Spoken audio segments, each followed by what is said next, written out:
상속세입니다. 여러분들 상속세라는 어떤 세금을 말할까요?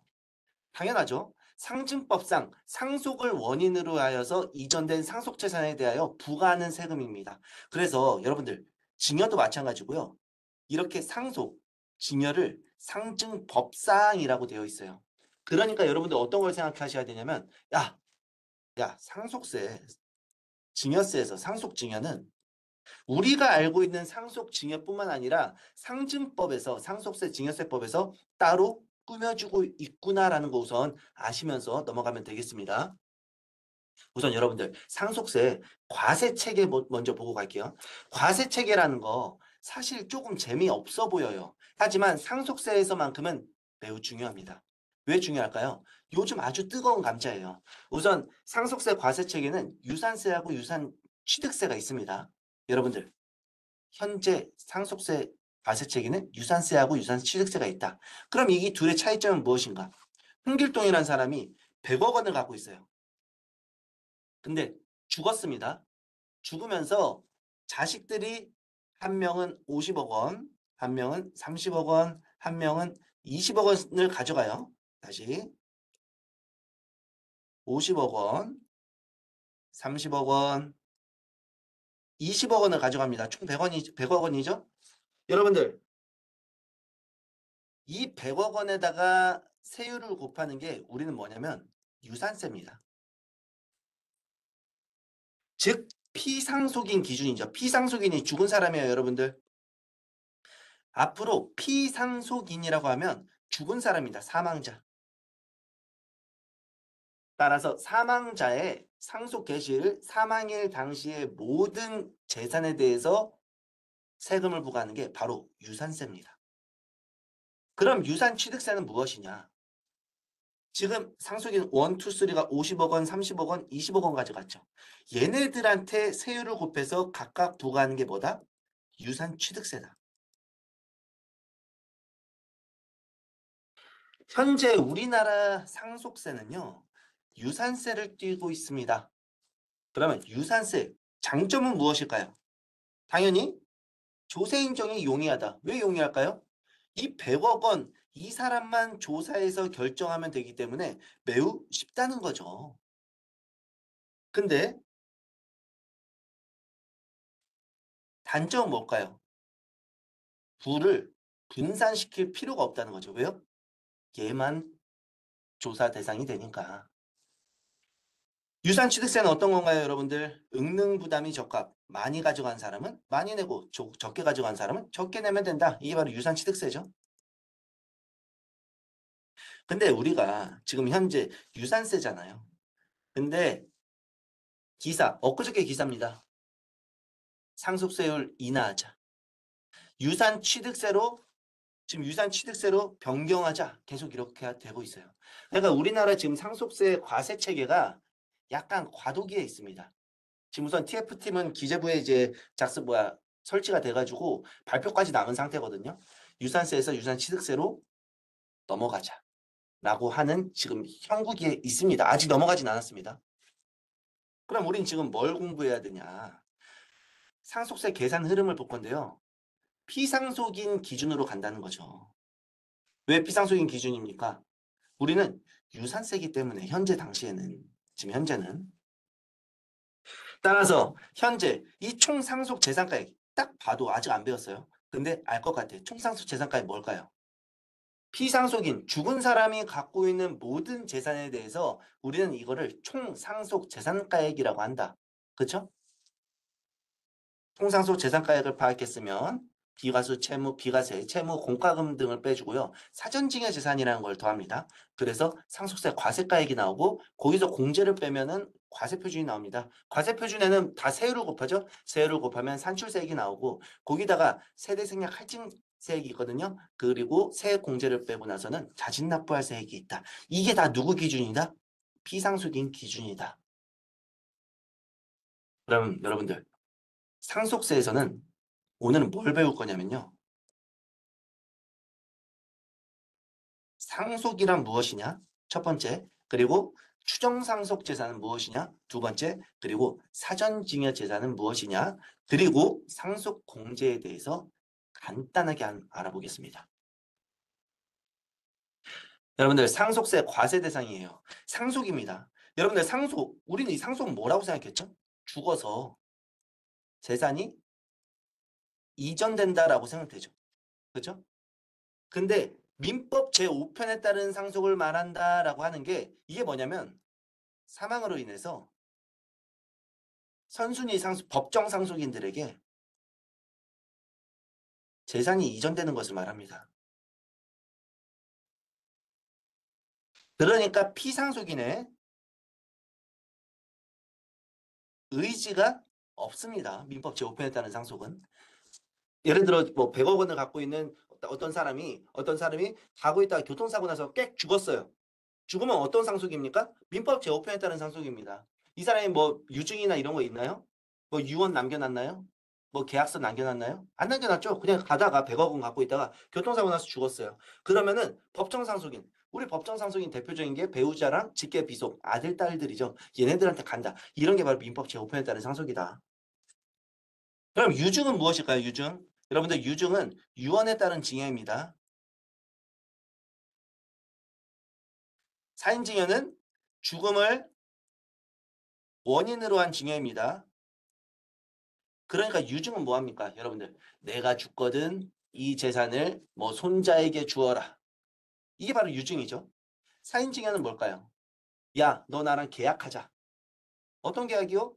야, 내가 너한테 이 아파트 줄게. 대신 아파트의 효력 발생 시기는 내가 죽거든 발생한다. 이거는 사인징여는 쌍방입니다. 쌍방. 유증은 뭐죠? 일방이다. 근데요, 여러분들 유증이랑 사인증에 다 민법 제5편에 따른 상속은 아니에요. 이게 사실 뭡니까? 지금 다 징여잖아요. 징여. 징여임에도 불구하고 다음의 것은 포함한다. 상속으로 보겠다. 실질을 한번 보자고요. 저희. 유언으로 인한 징여, 사인징여 다 죽음을 원인으로 하여서 재산이 이전되는 거죠. 그러니까 상속세로 과세를 하겠다는 거예요.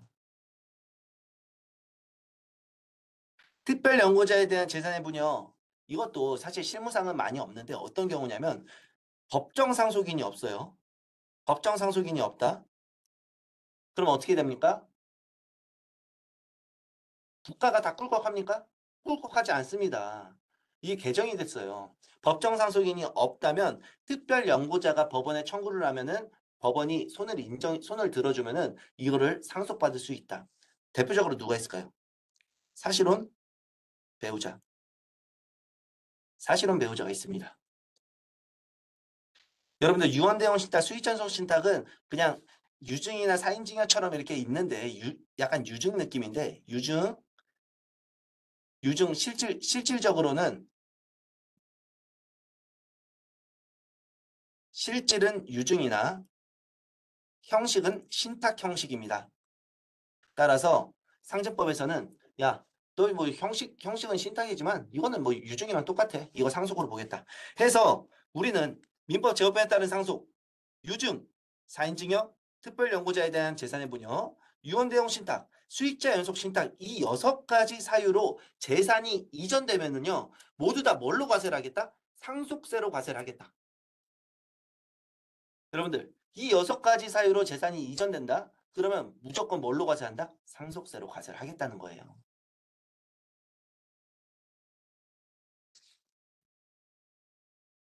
네, 여러분들 이해되시죠? 그렇죠? 뭐 어려운 내용은 지금까지는 아니니까요. 네, 네, 감사합니다.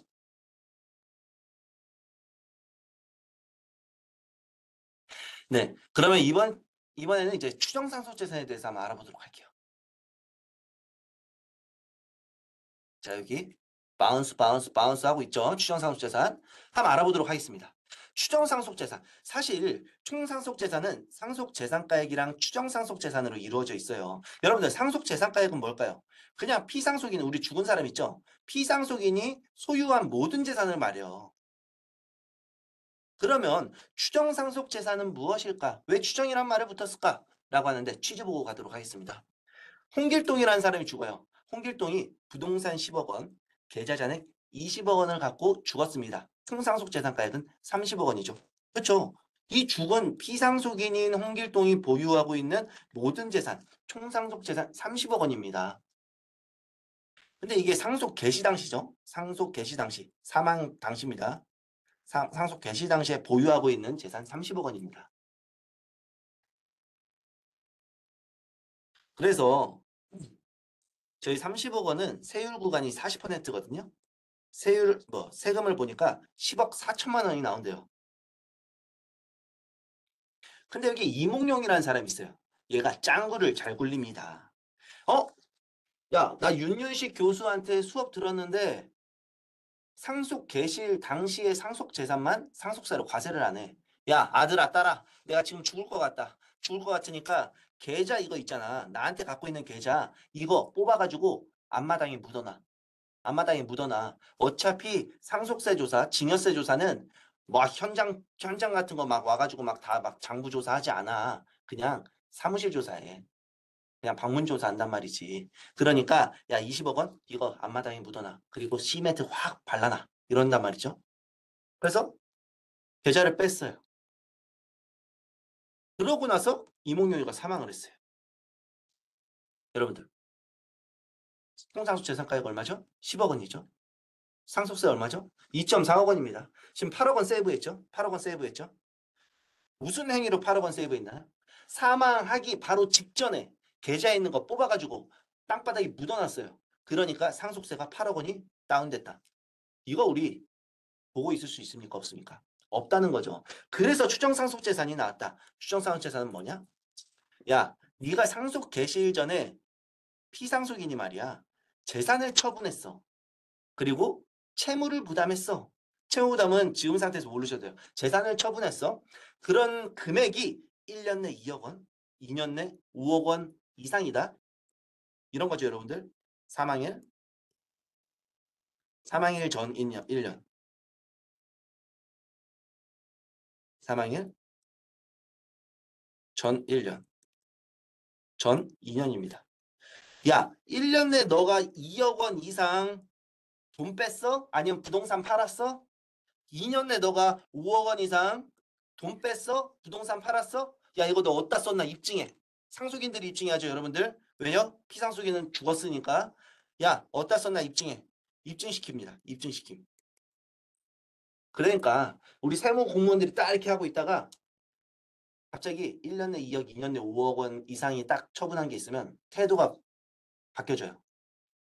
왜냐면 이건 누가 입증해야 된다? 추정이 붙으면요. 납세자한테는 불리합니다. 납세자에게는 불리하다. 추정이 붙으면. 왜요? 납세자가 입증을 해야 됩니다. 과세관청의 입증 책임이 전가된단 말이죠.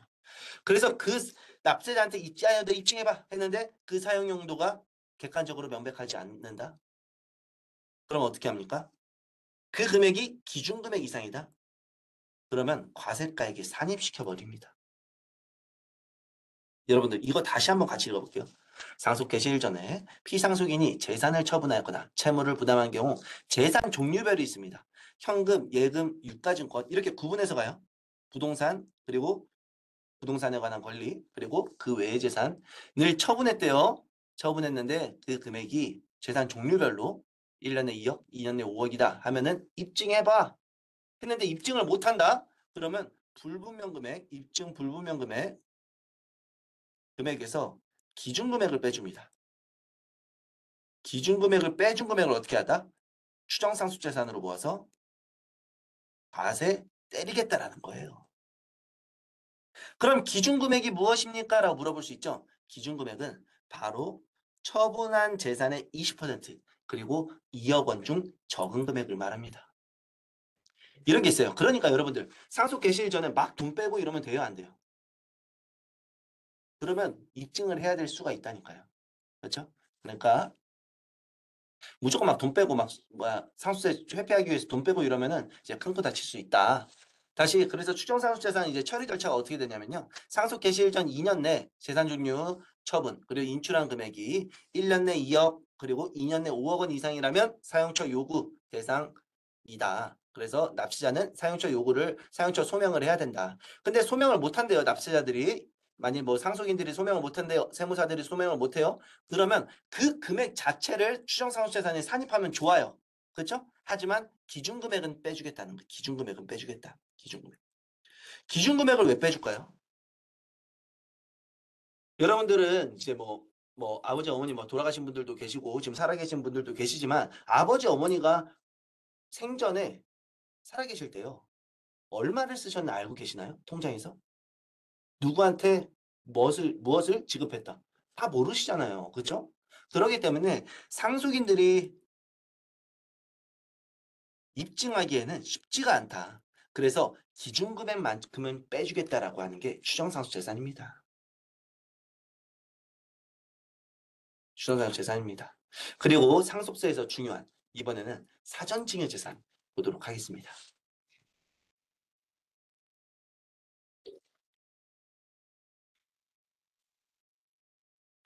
네, 사전증여재산입니다. 사전증여재산 들어가기 전에 여러분들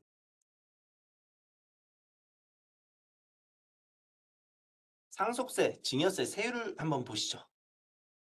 여러분들 1번 상속세랑 증여세는 세율이 똑같습니다. 상속세랑 증여세는 세율이 1원 하나 틀리지 않고 똑같습니다. 다르지 않고. 그렇기 때문에 상속세랑 증여세는 이어져 있어요, 사실.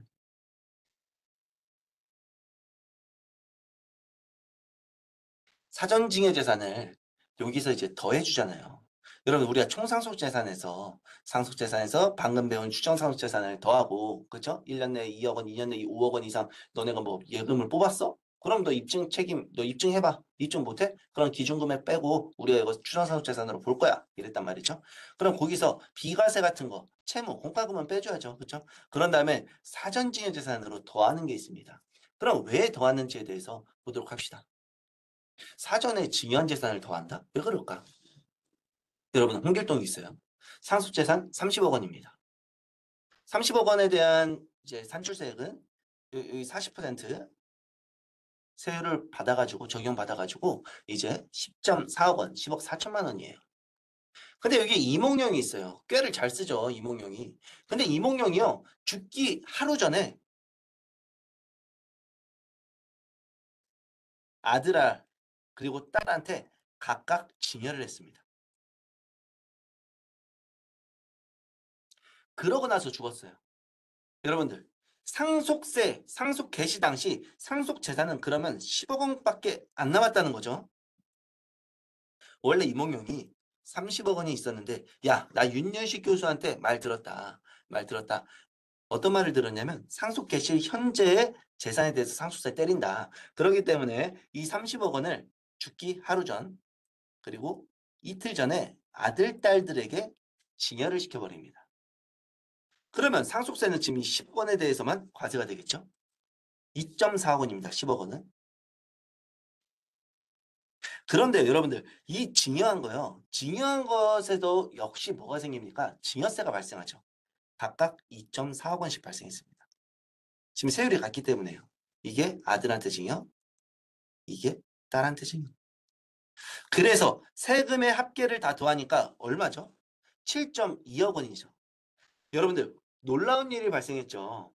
상속세를 상속 개시 바로 하루 전, 이틀 전에 자녀한테 증여를 하니까 어떤 일이 발생했죠? 상속세 그리고 증여세를 다 합한 금액 세부담이 줄어들었죠. 왜 줄어들었을까요?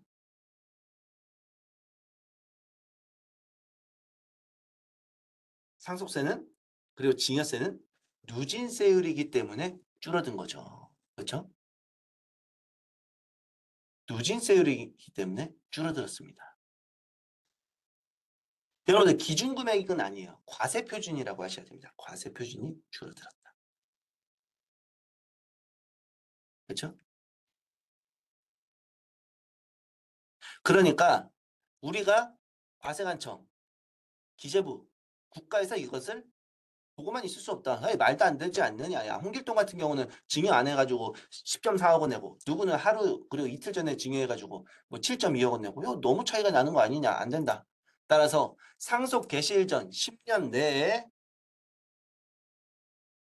상속 개시일 전 10년 내에 피상속인이 그냥 죽은 사람이죠. 상속인한테 증여한 재산의 가액은 가산하겠다라고 하는 게 사전증여 재산의 가산 제도입니다. 그럼 10년 이전 거는 가산 안 하죠. 그렇죠? 그러니까 여러분들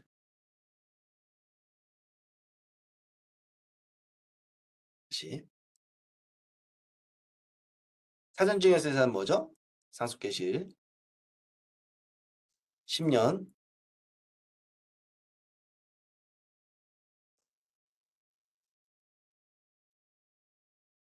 전 10년입니다. 이때 만일 아들에게 증여를 했다. 10억 원 증여를 했다. 그럼 어떻게 한다고요? 이 10억 원 그대로 끌고 온다는 거예요. 상속세 과세하겠다. 근데 이때 예를 들어 20년이면 이때 만일 아들에게 증여를 했다. 이번에 5억 원. 그러면 이 5억 원은 그냥 증여세만 과세되고 끝이다. 과세만 되고 상속세 과세됩니까? 상속세 과세 안 된다. 이런 의미입니다. 여러분들 지금까지 이해되시면 1번 눌러주시고요. 이해 안 되시면 2번 좀 눌러주세요. 이게 이제 세무 지식이 좀 있으신 분들은 그래도 이제 편하게 이제 재밌게 좀 하실 수 있는데 세무 지식이 없으신 분들은 좀 어려울 수 있어요. 네. 이해되시는 분들이 많으시죠? 네. 네. 네. 10년 이전이면 세부담 없는 거죠. 상속세 부담은 없고 증여세는 부담을 해야 돼요. 증여세는 부담을 한다. 네, 알겠습니다. 우선 수업하도록 하겠습니다. 네. 이해 안 되신 분들은요, 쉬는 시간 때 저한테 DM을 보내주세요. 이렇게 DM을 보내주세요. 다이렉트 메시지 있거든요. 어디가 이해 안 되시는지 쉬는 시간 때 보내주시면 제가 그거에 대해서 설명드리도록 하겠습니다. 우선 지금 진도가 예. 제가 사실 증여세만 하라고 해가지고 아니 증여세 하는 건 아니다. 저 상속세도 하고 싶습니다. 같이 상속세도 배워야 합니다. 해서 지금 좀 진도를 많이 이렇게 해놔가지고 예, 좀 빨리 좀 나가도록 하겠습니다.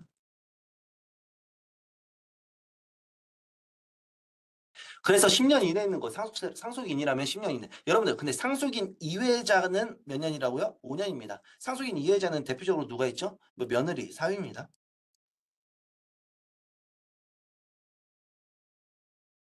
네, 사전증여 재산 무조건 가산하냐? 그럼 10년 이내라고 해서 사망 그리고 10년 이때 증여했다고 해서 무조건 가산하냐? 무조건 가산하는 건 아니다. 왜? 야, 비과세되는 증여재산, 증여세를 비과세했는데 이때 상속세로 과세해버린다면 전혀 의미가 없는 비과세가 되는 거죠. 따라서 비과세되는 증여재산이랑 증여세 과세가에 불산입되는 것들 그리고 합산배제 증여재산가액이 있거든요. 나중에 배우겠지만 이런 것들은 안 한다. 증여세에서도 합산과세하는 게 있습니다. 증여세에서도 합산 안 하는 것은 여기서도 안 한다라는 거죠. 그러니까 증여세에서도 이렇게 동일인 합산과세를 하거든요. 합산과세 하는데 안 하는 것은 여기서도 안 한다라고 생각하시면 됩니다. 네, 여러분들 상속세 진짜 빠른 시간에 지금 25분 정도 내에 엄청 많이 배웠어요. 추정상환재산, 사전증여재산, 그리고 상속의 개념까지 배웠죠. 그린 이제 공제에 대해서 살짝만 맛보기만 할게요. 공제에 대해서. 이게 진짜 질문이 많이 들어와요. 그리고 납세자분들도 진짜 많이 궁금해 하시는 겁니다. 공제인데 공제에서 중요한 거는 1번, 2번, 3번, 4번만 아시면 됩니다. 근데 제가 1번 같은 경우는 기초공제 2억 원이다. 모든 피상속인 거주자 비거주자를 불문하고 2억 원의 기초공제를 받을 수 있습니다. 하지만 약간 유명무실하다. 이따 이제 알려드릴게요. 왜 유명무실한지. 그리고 그 밖에 인적공제인데 여러분들 이게 뭐냐면 소득세에서 추가공제 같은 거 있거든요. 뭐 장애인은 뭐 100만 원 추가 그리고 뭐 고령자는 얼마 추가 이런 것처럼 여기도 약간 조건을 줬어요. 뭐 자녀 연로자 공제 같은 경우는 자녀 같은 경우는 1인당 5천만 원 추가, 뭐 연로자 1인당 5천만 원 추가 약간 이런 게 있어요. 뭐 외우실 분은 외우시는데 가장 그냥 중요한 거는 이겁니다. 다른 거는 요즘은 핵가족화라서 자녀 공제 이런 거 2명밖에 안 되기 때문에 별로 없습니다. 장애인 같은 경우 장애인이 있다? 그러면 1인당 1천만 원 곱하기 기내음액 연수. 여러분들 여기에 장애인에요. 제가 이제 뭐 절세 팁 같은 거 알려드리면 여기에 중증 환자까지 포함입니다. 치매, 그리고 암 환자. 요즘 이제 젊은 사람 중에 암 환자 분들 많으시죠? 암 환자 5년 동안 중증 장애인이 된단 말이에요. 5년 동안 중증 장애인이 되면 만일 그 5년 안에 아버지가 돌아가신다? 그러면 5년 동안 기대의명 연수가 5년이 아니라 곱하기 이 사람의 남은 연수. 예를 들어서 20살짜리가 암 환자였다가 이제 아버지가 돌아가셨어요. 그러면은 그 20살의 암 환자가 암 치료를 하고 나서 5년 동안은 중증 장애인인데 이게 중요한 게 아닙니다. 기대의명 연수 한 60살 되겠죠? 60년 곱하기 1천만 원 하기 때문에 얘는 6억 원의 장애인 공제를 또 받을 수 있어요. 이건 또 나중에 한번 기회 되실 때 보시고 지금 제가 이제 설명드리고 싶은 거는 일괄 공제랑 이제 배우자 공제예요. 한번 보도록 하시죠. 여러분들 배우자 상속 공제입니다. 이제 배우자 같은 경우는요. 상속세에서도 마찬가지고 증여세에서도 마찬가지고 다른 세대원보다 면제의 폭을 상향시켰습니다. 그렇죠? 왜 그럴까요? 우선 같은 세대죠. 같은 세대다. 같은 세대고 그리고 또 뭐가 있을까요? 그리고 이 상속 재산에 배우자가 어느 정도 일조를 했죠. 일조를 했기 때문에 당연히 이제 그럴 수밖에 없다. 그래서 상속세에서는 최대 30억 원까지, 증여세에서는 여러분들 잘 아시죠? 6억 원까지 증여세에서는 배우자한테 증여하는 거에 대해서 과세를 하지 않습니다.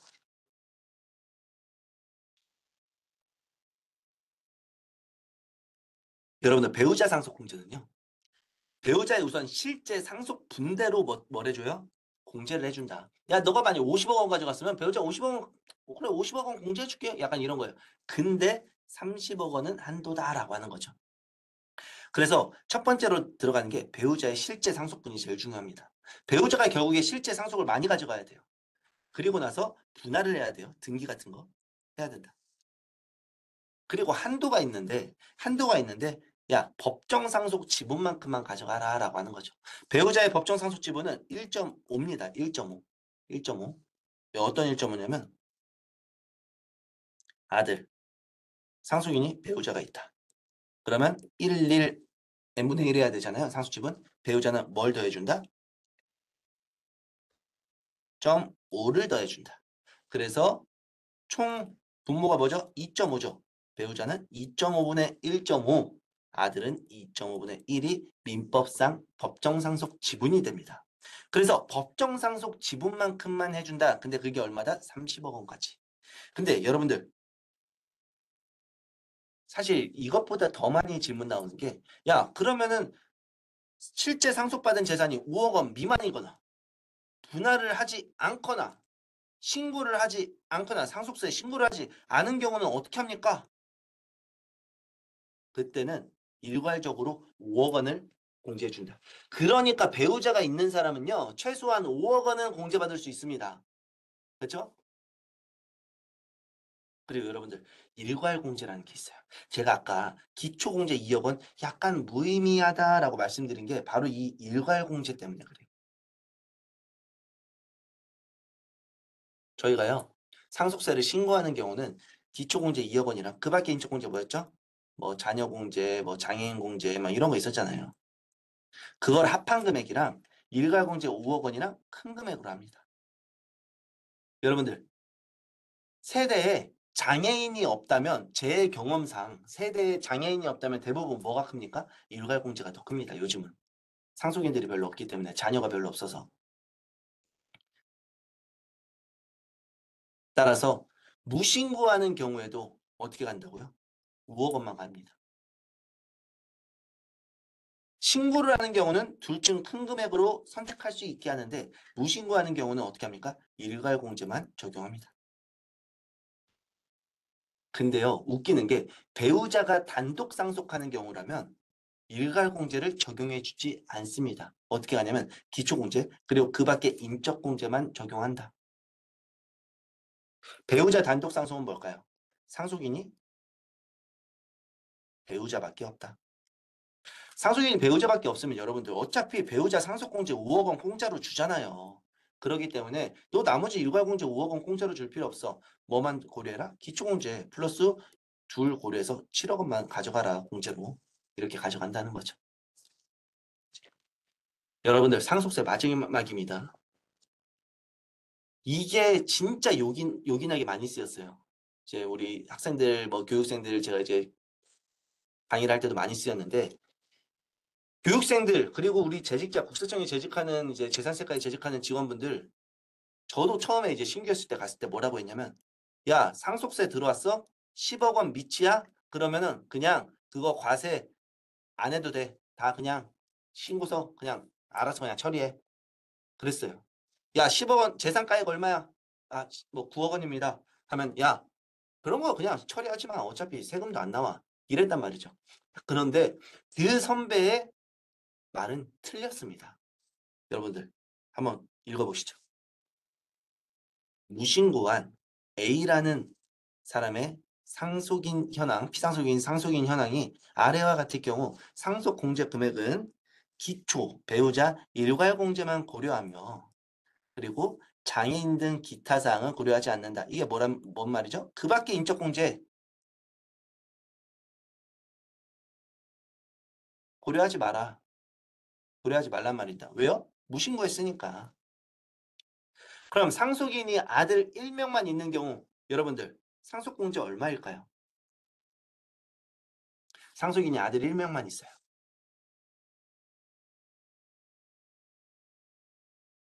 상속인이 아들 1명만 있고 배우자가 없다. 그러면 어떻게 되냐면 일괄공제 5억 원만 하고 끝입니다. 그리고 상속인이 배우자만 있다. 그러면은 기초공제 2억 원 그리고 배우자 상속공제 5억 원에서 7억 원입니다. 그리고 상속인이 아들 1명, 배우자가 있는 경우 이럴 경우라면 일괄공제 5억 원, 배우자 공제 5억 원 해서 10억 원입니다. 그러니까 여러분들 지금 경우에 상속인의 경우의 수에 따라서 상속 공제 금액이 달라졌어요. 사실 친구한테 전화가 옵니다. 여보세요? 야, 윤식아, 나 아버지 돌아가셨는데 상속세 신고해도 되냐? 아, 너 상속 재산 금액이 얼만데? 나 예를 들어 9억 원이야. 라고 했을 때 뭐라고 합니까? 신고 안 해도 돼? 라고 말할 수 있나요? 야, 너 어머니 살아 계시지? 어머니 살아 계시지? 아버지랑 배우자인데 어머니 살아 계시지? 하면은 15억 원까지 되는 거예요. 그러면은 너 신고 안 해도 돼. 신고 안 해도 돼. 어차피 일괄공제 그리고 배우자 상속공제로 끝난다. 라고 하는 거예요. 근데 친구가 전화 와서 야 윤씨가 나 아버지 돌아가셨는데 야 나 이거 상속세 신고해야 되냐? 상속 재산 9억 원이야. 라고 하면 야 너 어머니 살아 계시지? 나 엄마 돌아가셨는데? 이렇게 했단 말이죠. 그럼 뭐 어떻게 해야 된다고요? 야 너 그럼 신고해야 돼. 너 공제받을 수 있는 거 5억 원밖에 없어. 너 신고해야 돼. 이렇게 된다고요.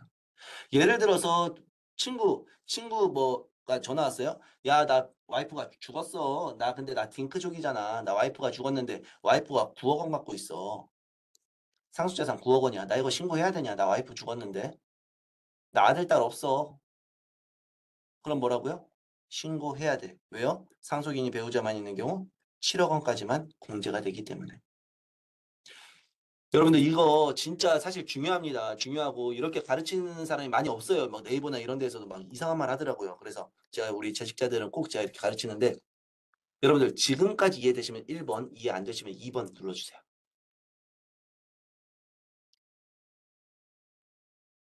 제가 진짜 역할극까지 하면서 그쵸? 전화 통화 이렇게 받으면서 역할극까지 하면서 지금 하고 있는데 그쵸? 이해 좀 되시죠? 여러분들 이해 진짜 안 되시는 분들은 저한테 어쩔 수 없어요. 지금 이해되시는 분들이 워낙 많기 때문에 다이렉트 메시지로 저한테 보내주세요. 다이렉트 메시지로 이해 안 되시는 부분 보내주세요. 아들 2명만 있는 경우도 똑같습니다. 아들 2명만 있는 경우도 똑같다.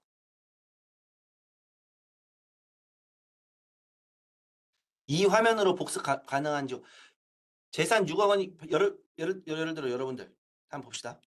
아들 2명만 있는 경우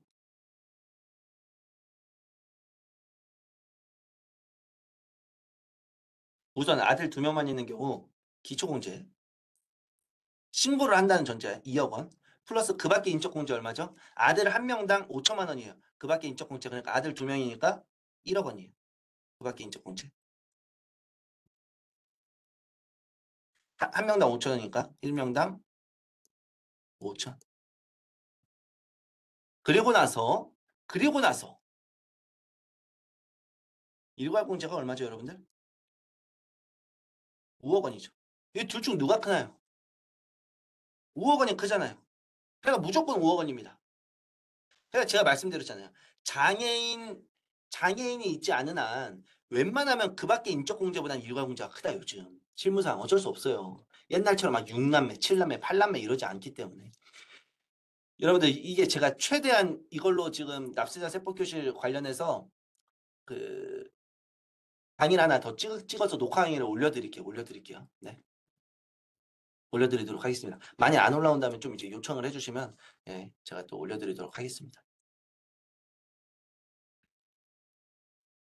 네, 여러분들 이제 상속세에 대해서 한번 알아보았어요. 상속세는 결과론적으로 누구를 우리가 과세를 하냐? 피상속인 기준이다. 피상속인 기준이다. 그래서 피상속인에 남아있는 상속재산에서 추정상속재산. 너가 죽기 전에 돈을 뺐어? 그러면 우리 이거 상속세 과세할 거야. 이거죠. 비과세 채무 공과금 빼주고 사전증여재산 더해주고요. 거기서 나오는 상속세 과세가액에서 또 뭘 빼주냐? 방금 전에 배웠던 상속공제. 일괄공제, 배우자 상속공제를 빼준다. 그렇게 해서 나오는 게 과세표준 곱하기 세율, 산출세액이 나온다. 그런데 세대생략 할증과세 이거는 증여세 때 배울게요. 다음 시간 때. 그리고 세액공제를 빼주고 자진납부할세액이 나온다. 여러분들 중요한 거 하나 있어요. 상속세 중요한 거. 예를 들어 상속재산가액이 뭐 100억 원이었어. 그래서 납부할세액이 뭐 40억 원이 나왔어. 여러분들 이거 누가 납부해야 돼요? 우리 지금 유산세 피상속인 기준이잖아. 피상속인은 이미 어떻게 됐다? 피상속인이 죽었습니다. 여러분 피상속인은 죽어서 납부할 수가 없어요. 누가 납부하냐면 지금 상속인이 납부해요. 어떻게 납부하냐? 재산을 가져간 비율대로. 여러분들 맨 처음 페이지 한번 보시면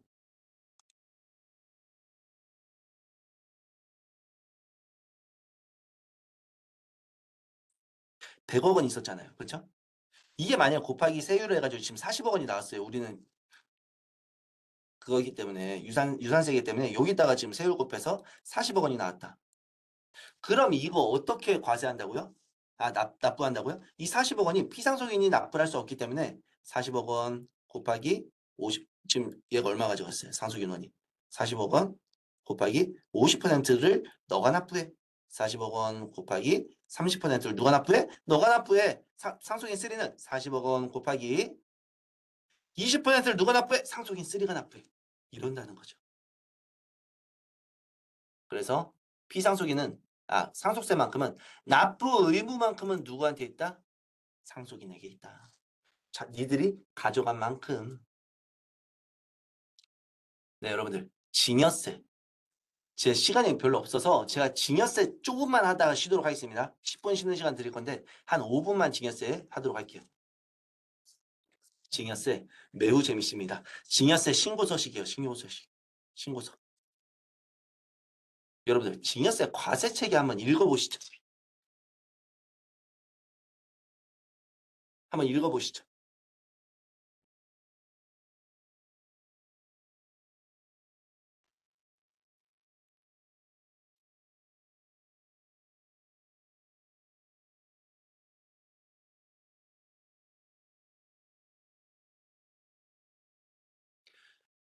여러분들 증여세는 사실 수중인에게 과세를 합니다. 수중인은 뭐나? 증여를 받는 사람. 증여세는 수중인에게 과세되는 조세이므로 수중자별로 부과한다. 수중자별로 각각 부과한다. 만일 수인으로부터 재산을 증여받는 경우는 증여자별로 과세 단위가 성립된다. 그래서 각 증여자별로 세율을 적용하여 각각의 증여세액을 산출하여야 한다. 그리고 두 번째 보시면 증여세는 원칙적으로 증여가 있을 때마다 발생을 합니다. 그래서 하루 매일 증여를 받는다면 증여세를 매일 신고를 해야 된다는 거죠. 한번 보시죠. 제 이름이 윤윤식이에요. 이름이 특이하죠. 윤이 두 개예요. 윤윤식이란 말이죠. 윤윤식이 엄마한테 엄마라고 하니까 좀 약간 예, 좀 격없어 보이네요. 예, 죄송합니다. 네. 모친이라 하겠습니다. 뭔가 이제 격이 있어 보이게. 모친으로부터 1억 원을 징여를 받습니다. 그리고 윤윤식이 형, 우리 형 이름이 영식이에요. 예. 영식이 형한테 2억 원을 징여를 받아요. 같은 날입니다. 오늘 며칠인가요, 여러분들? 잠시만요. 7월 1일, 24년도 7월 1일. 좀 엄마랑 형이 저한테 줬으면 좋겠는데 이럴 리는 없어요. 이럴 리는 없지만 가정을 한번 하도록 하겠습니다. 엄마가 저한테 1억 원을 주고 형이 저한테 2억 원을 줘요. 그럼 여러분들, 우리는 증여세를 3억 원에 대해서 신고를 해야 되는데 합해서 신고 안 한다는 거예요. 증여세 신고가 이렇게 들어와야 된다. 부장이 들어와야 됩니다. 아시겠죠? 그리고 어떤 말이냐면 엄마 모친으로부터 윤윤식이 1억 원을 받았어요. 언제? 7월 1일 오늘. 그리고 모친으로부터 윤윤식이 2억 원을 받았어요. 언제? 7월 2일 내일. 이런다고 하더라도 합하지 않는다. 시점과세다. 우리는 뭐야 부가가치세랑 법인세랑 소득세처럼 기간과세가 아니라 시점과세이기 때문에 딱딱 그날별로 합세한다. 개별적으로 존재합니다. 신고서가 2장 나와야 됩니다. 2장. 그게 바로 이 증여세 과세 체계입니다. 증여세란 여러분들 상증법상 증여를 원인으로 하여 이전된 증여재산에 대하여 부과하는 세금을 말합니다. 여기는 상증법상 증여라고 하거든요. 그러니까 우리가 이제 여러분들 이제 법 같은 거 딱 보시면은 대부분이 처음 부분 제1조, 제2조, 제2조에 많이 있죠. 제2조에 정의라고 되어 있어요. 정의. 그런 다음에 단어의 정의를 하는 법률 규정이 있습니다. 그러면은 그 법만큼은 우리가 알고 있는 개념이 아니라 그 법에서만큼은 여기서 정의하고 있는 그 내용을 따라라는 거죠. 뭐라고 되어 있죠? 상증법상 징여라고 되어 있잖아요. 야, 그러면 내가 알고 있는 징여랑 상증법상 징여는 다르겠구나라고 생각하시면 돼요. 우리가 알고 있는 징여는 뭐예요, 여러분들? 그냥 뭐 핸드폰 같은 거, 야, 가져라. 이게 징여잖아요. 그렇죠? 야, 너 이거 가져가. 이게 징여예요. 야, 내가 너 100억 줄게. 이거 징여예요. 그것뿐만 아니라 다른 것도 징여일 수도 있겠구나라고 생각하시면 돼요. 보도록 합시다. 상증법의 징여입니다. 한번 읽어보시죠.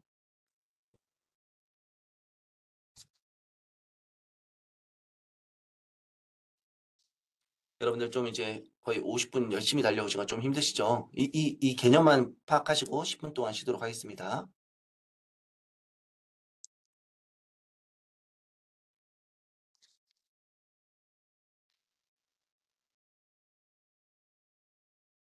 그리고 징여가요. 완전 포괄주의를 선언하고 있거든요.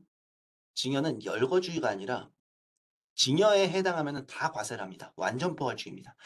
이 상징법상 징여가 그런 면에서 매우 중요해요. 한번 그런 거를 생각해 보시면서 한번 읽어보시죠.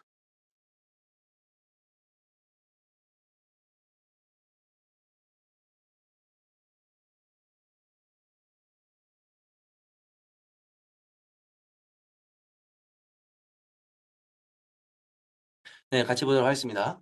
징여란 그 행위 또는 거래 명칭, 형식, 목적 등과 관계없이 직접 또는 간접적인 방법으로 타인에게 무상으로 유형, 무형의 재산 또는 이익을 이전.